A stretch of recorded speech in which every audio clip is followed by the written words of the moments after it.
আল্লাহ পাক রব্বুল আলামিন বলেন কিয়ামতের কঠিন মুসিবতের ময়দানে লক্ষ লক্ষ কোটি কোটি মানুষের সামনে যেই দিন মা তার সন্তানকে সাহায্য করার জন্য রাজি হবে না, যেই দিন বাবা তার সন্তানকে সাহায্য করার জন্য রাজি হবে না, যেই দিন সন্তান গিয়া বলবে আব্বা জান একটা নেকির জন্য জান্নাতে যাইতে পারতেছি না, ফেরেশতা আমাকে আটকায় ফেলেছে, জান্নাতে যাওয়ার জন্য শুধুমাত্র একটা নেকির প্রয়োজন।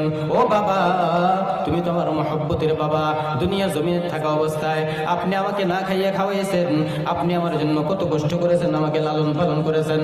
ও আব্বাজান, আজকে কিয়ামতের কঠিন মুসিবতের ময়দানে আমি একটা নেকির জন্য জাহান্নামের আসামি হয়ে যাচ্ছি। ও আব্বাজান, আপনার থেকে যদি একটা নেকি আপনি আমাকে দিয়ে দেন, তাহলে আজকে কিয়ামতের কঠিন মুসিবতের ময়দানে এই একটা নেকির বিনিময়ে আল্লাহ আমাকে জান্নাত দিয়ে দিবে। আল্লাহ আপনার থেকে একটা নেকি আমাকে দেন।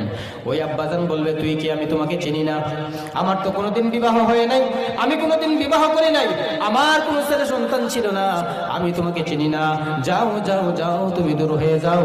আজকে কিয়ামতের কঠিন মুসিবতের ময়দানে লক্ষ লক্ষ কোটি কোটি মানুষের সামনে আমি কাউকে আত্মীয় স্বজন বলে গ্রহণ করে নিতে পারবো না, কাউকে আত্মীয় স্বজন বলে আমি পরিচয় দিতে পারবো না। তার কারণ হলো আমি নিজেই জাহান্নামের আসামি হয়ে বসে রয়েছি, আমি তোমাকে চিনি না। আব্বাজান এই কথা বলবে। ওই কিয়ামতের কঠিন মুসিবতের ময়দানে যখন সন্তানটা আব্বাজান থেকে ফিরিয়ে যখন আম্মাজানের কাছে যাবে, ও দুনিয়ার বাবাজিরা ভাইয়েরা, দুনিয়ার জমিনের মধ্যে সবচেয়ে বেশি মহব্বত যদি কেউ কাউকে করে তাহলে নিজের আম্মাজান নিজের সন্তানদেরকে করে। কথা বলেন ঠিক কি না? জুড়ে বলুন ঠিক না?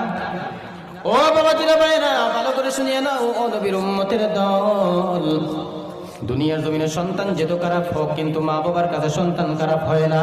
দুনিয়ার সমস্ত মানুষ সন্তানের বিরুদ্ধে অভিযোগ করলে মা বাবা কোনো অভিযোগ করে না। মায়ের কাছে সন্তানটা বড় ভালো, মার কাছে সন্তানটা বড় মহব্বতের, মার কাছে সন্তানটা বড় ভালোবাসার।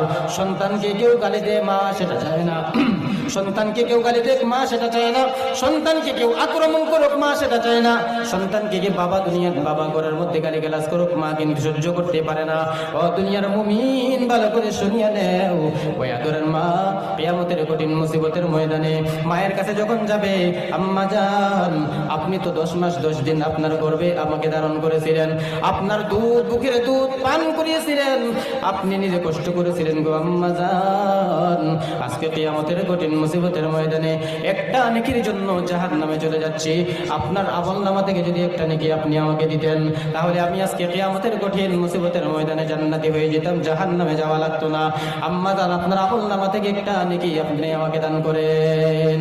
ওই আম্মা জান বলবে, যাও যাও যাও, তুমি দূর হয়ে যাও, আমি তোমাকে চিনি না, আমার দুনিয়ার জমিনে কখনো বিবাহ হয় নাই, আমার দুনিয়ার জমিনে কখনো কোনো ছেলে সন্তান ছিল না, কোনো ছেলে মেয়ে ছিল না, আমি তোমাকে চিনি না।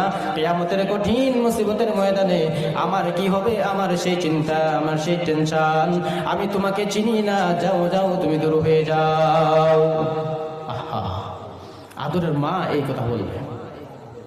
এমন এমন করে বান্দাটা সমস্ত আত্মীয় স্বজনের কাছে যাবে, কিন্তু একটা নেকিও কোনো জায়গায় যখন পাবে না, যখন দিশাহারা হয়ে যাবে, নিজে জাহান্নামের মধ্যে চলে যাচ্ছে, ওই সময় আল্লাহ পাক রব্বুল আলামিন ডাক দিয়ে বলবেন, ও বান্দা দেখছো নি দুনিয়ার জমিনের সবাই হলো স্বার্থপর, আমি আল্লাহ পাক রব্বুল আলামিন হলাম তোমার বড় আপন।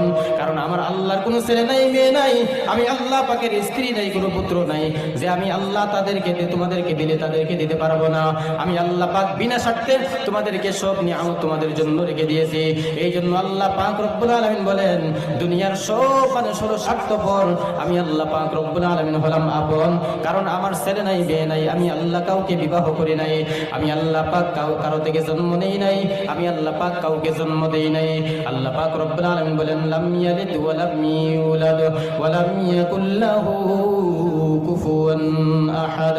আল্লাহ পাক রব্বুল আলামিন বলেন, আমি আল্লাহ এক, আমি আল্লাহর ছেলে নাই, মেয়ে নাই, পুত্র নাই, কেউ নাই, আমি আল্লাহ পাক কারো থেকে জন্ম নেই নাই, আমি আল্লাহকে কাউকে কেউ আমাকে জন্ম দেয় নাই, আর আমি আল্লাহ কাউকে জন্ম দেই নাই, আমাকেও কেউ জন্ম দেয় নাই, আর আমিও কাউকে জন্ম দিই নাই, আমি আল্লাহ এক।